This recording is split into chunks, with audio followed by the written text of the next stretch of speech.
Hello, everybody. Good evening. This is your girl Oluwatoyin Omotayo, the founder of the Olanike Omopayola Foundation, also known as Two Foundation, and welcome to our YouTube channel. Today, being the 28th of June 2026, we held our usual Instagram live chat. Yes, we did. And guess who our guest was?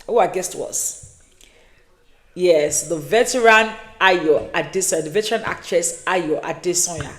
We all know how vocal she has been about her own experience with domestic violence and how she has been using her platform to advocate for women and against domestic violence as well, empower women empowerment and women's safety as well. So it was such a jolly time having her on the show today. It was an interesting show. Trust me, if you missed it, just rush to her page on Instagram and go and have a recap of it. But fine, it's a long video, you don't want to watch it, you cannot finish watching it, I understand. Here I am, you know me, I'm a bearer of good news. I am here with a full recap of what we discussed today. Antayo did not come as a celebrity today, she came bare. As a matter of fact, she came straight from a movie set, and she joined us on the show. She was bare. When I say she was bare, she said the truth. She just said it. She said how her own experience, how she endured it for 10 years, thinking, what will people say? How will she face people? What are people going to think about her? As a matter of fact, she said something. She said she was scared of failure. She was scared to be seen as a failure because she feels like if her marriage fails, it means she has failed. And she kept on enduring for over 10 years before she now said, no, enough is enough. And today, what did she say? When we talked about women who are educated or women who are successful that are stuck in domestic violence, marriages and relationships. And she said, number one thing, shame. Shame will not allow a lot of women, who, especially successful women, to even come out to say, look at me, to seek help, to let people know, to speak out. Shame. And also, we talked about women, successful women who has built, they live in a bubble and they have built this reputation of happily married woman, successful career woman and all of that, and they cannot allow their marriage to just go like that because it's going to burst the bubble that they have built for themselves that they're living in. We also talk about women who they care so much about what the society say and or what society think about them, especially career women. Like, will people even believe me if I speak out? Will people even listen to me if I speak out? Won't people say, after all your education, people shaming them after all your education and all of that, you mean a man is still treating you this way? You understand? And also there is this need to want to remain married. We know, see, I don't know, a lot of people are watching this video and also foreigners. Unlike in the Western world where, you are free to divorce and all of that and, easy to divorce and stuff like that. In Nigeria, in Africa generally, marriage is like the bane of existence of women. So this need to want to remain married or they need to want to get married, then they end up picking anybody, and they need to want to remain married, enduring the abuse, enduring, bad marriage, all because they want to be married. So in that instant, I would say that she now said that those are the reasons women, especially successful women, stay in abusive marriages. Also, she said something that some of them are in need, not because they're actually still suffering it. They are probably having a strategy because they have the money, they have everything, and they are able to protect themselves in certain areas. You understand? Fine, the man may be abusive to them, or maybe the marriage is not going on well, but somehow they're able to survive it because they have money. Right, so they're able to survive it, and there's no need for them to come out to say, come and help me, or maybe they think they to seek help. So these are the reasons, and these reasons are very, very true and real. Just like we say, even the perpetrators over the years, some of the reports we got about domestic violence, the perpetrators, the men, they are well educated, well connected men, well exposed men.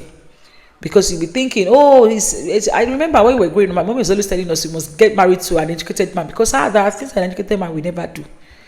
Domestic violence is not part of it. Anybody can do it. Anybody can perpetrate domestic violence, and anybody can be a victim of domestic violence, and you will be surprised.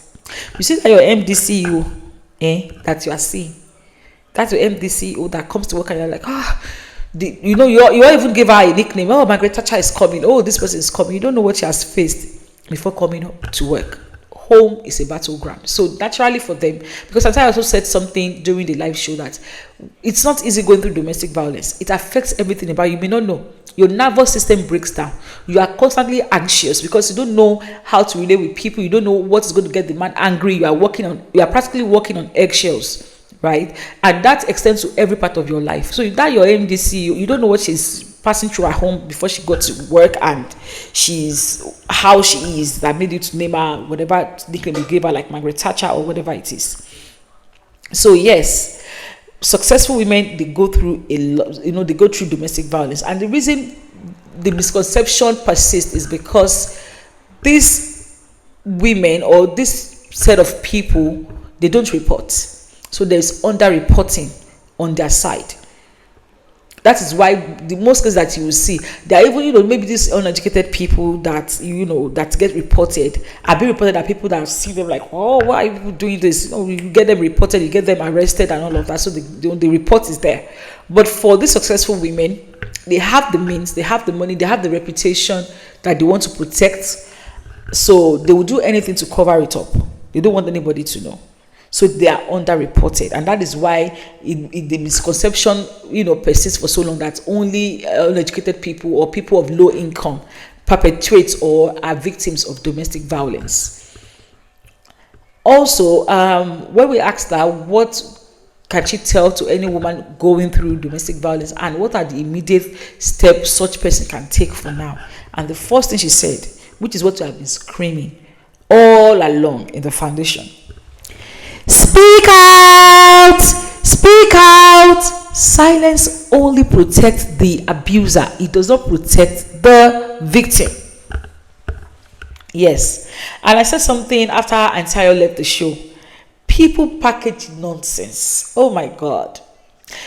A woman who has been battered by a husband until the husband kills her. But online and everything, that man is an angel.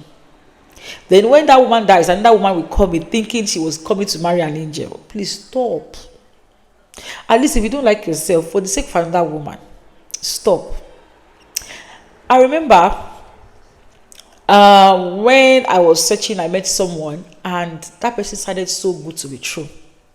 And I was like, Toyin, I need to just make some findings. I cannot make this mistake. Let me do some of my findings. It was a suitor, right? And then I went to his Facebook page. I went down and down and down and down. I started checking. And I saw a picture of someone that I know. Oh, okay. Maybe this person will know something about this person, or can help me ask someone who may know something about this person. And yes, she did. They do know each other. Initially, when I asked her about it, and I told her, woman to woman, babe, this person is asking me out and it sounds too good to be true. And then I saw your picture on his page and I think you may know this person. And she said, oh, well, no problem. Yeah, I just knew him, She just called the call. And then in the evening later, she called me. She was in UK, then I was in Nigeria.